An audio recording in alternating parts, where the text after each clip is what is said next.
प्रदर्शन से शुरू हुआ विवाद अब माफी, संस्कार और सियासत की बहस में बदल गया है। प्रधानमंत्री नरेंद्र मोदी को लेकर आपत्तिजनक टिप्पणी करने वाली लड़की का वीडियो वायरल होने के बाद पुलिस की कार्रवाई हुई, लेकिन पीएम मोदी ने गुमराह जेन जी के खिलाफ सख्त कार्रवाई की जगह माफी और सुधार का संदेश दिया। प्रधानमंत्री नरेंद्र मोदी ने गालीबाज बच्चों को माफ कर दिया, लेकिन विपक्ष इस पर भी सवाल उठा रहा है।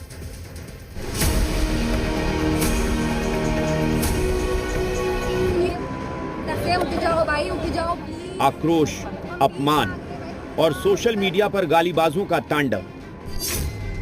दिल्ली के जंतर मंत्र पर एक लड़की ने मर्यादा की सारी सीमाएं लांघ दी। देश के प्रधानमंत्री नरेंद्र मोदी और उनकी दिवंगत मां के लिए ऐसे शब्दों का इस्तेमाल किया जिसे सुनकर किसी का भी खून खौल जाए। वीडियो वायरल होते ही नोएडा से लेकर दिल्ली तक पुलिस एक्शन में आ गई। लड़की के खिलाफ संगीन धाराओं में मुकदमा दर्ज कर लिया गया। पूरा देश गुस्से में था।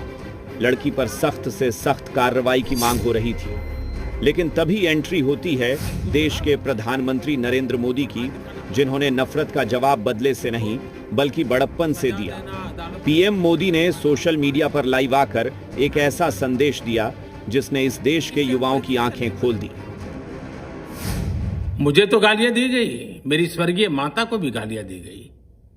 न जाने कितना भद्दा स्वरूप था, लेकिन मैं आज बात करना चाहता हूं कि बचपन में गलतियां होती हैं और बचपन में गलतियों से सुधरने का अवसर भी होता है, और यही तो बचपना है। और इसलिए मैं समाज के अंदर जो आक्रोश है उसको भली भांति समझ सकता हूं। एक कल्चरल शॉक है कि हमारी बेटियां इस प्रकार की भाषा कैसे बोल सकती हैं, लेकिन समय है इन बच्चों को गले लगा करके राह दिखाने का। एक गुमराह बच्चे हैं, उनको राह दिखाना हमारा काम है। पीएम के इस वीडियो के कुछ घंटे बाद ही रुचिका सिंह नाम की गालीबाज लड़की का वीडियो भी सामने आया, जिसमें उसकी सारी हेकड़ी निकली नजर आई।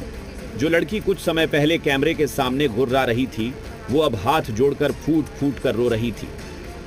खुद को महज 15 साल की नाबालिग बताने वाली इस लड़की ने माना कि उसने उकसावे में आकर ये महापाप किया था। मैं भी मात्र 15 साल की हूँ। मैंने जो करा वो माफ़ी के लायक नहीं था। मैंने बहुत गंदी चीज़ें बोली है, बट ये मेरी पहली और आखिरी गलती होगी। इसके बाद मैं ऐसा कुछ नहीं करूँगी, और ना ही वो चीज़ मैंने कभी पोस्ट की थी। मैं पूरे देश से माफ़ी मांगती हूँ। मैं इतनी शर्मिंदा हूँ, मैं अपनी नज़र भी नहीं उठा पा रही हूँ। मैं सबसे माफ़ी मांग रही हूँ, मुझे प्लीज़ माफ़ कर दीजिए, प्लीज़। पीएम को गाली देने वाली ये लड़की सलाखों के पीछे पहुंचती। उससे पहले ही इस भटके गुमराह जेन जी को सुधारने और सही राह दिखाने के लिए पीएम मोदी ने पहले ही माफी दे दी। प्रधानमंत्री ने संदेश दिया कि गाली का जवाब गाली या सजा नहीं हो सकता। भटके हुए युवाओं को मुख्यधारा में वापस लाना ही देश का असली संस्कार है।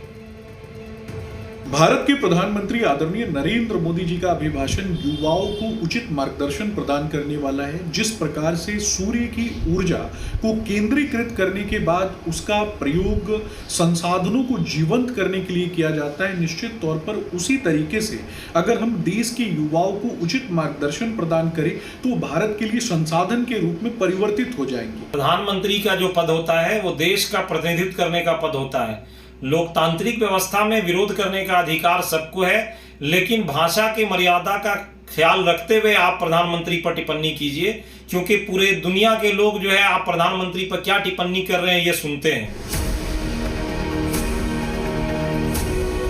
भले ही गुमराह देश की युवा पीढ़ी यानी जेन जी को प्रधानमंत्री नरेंद्र मोदी ने दिल से माफ कर दिया, लेकिन पीएम मोदी के इस बड़प्पन पर भी विपक्ष सवाल उठा रहा है। कांग्रेस से लेकर आरजेडी तक हमलावर है। समाज भी ये अभी भी वे नैरेटिव इस तरीके से गढ़ रहे हैं जैसे वे बहुत बड़ा दिल दिखा रहे हैं, जबकि उन्हें असंख्य माता पिता और छात्रों से माफी मांगनी चाहिए और उनसे आकर कहना चाहिए था कि आप मुझे माफ कर दीजिए। अगर ये लोग किसी को गाली दें, भद्दी भद्दी बातें बोले, तो वो सब जायज है। प्रधानमंत्री ने तो स्वयं राहुल गांधी जी की माता के लिए कहा था जर्सी गाय और 50 लाख की गर्लफ्रेंड और ना जाने क्या क्या कहा था। लेकिन कहते हैं ना, समय का चक्र जो है ना वो घूमता रहता है। जो आप करेंगे वही आपको एक बार सुनना भी पड़ता है। छात्र आंदोलन में जिस तरह से जेएनजी ने गालियां दी, वो किसी भी विरोध का भाषा नहीं हो सकता है। देश के प्रधानमंत्री ने माफी देकर बड़प्पन दिखाया है, लेकिन विपक्ष अभी भी देश के जेएनजी को सुलगाने में जुटा है। ब्यूरो रिपोर्ट, जी मीडिया।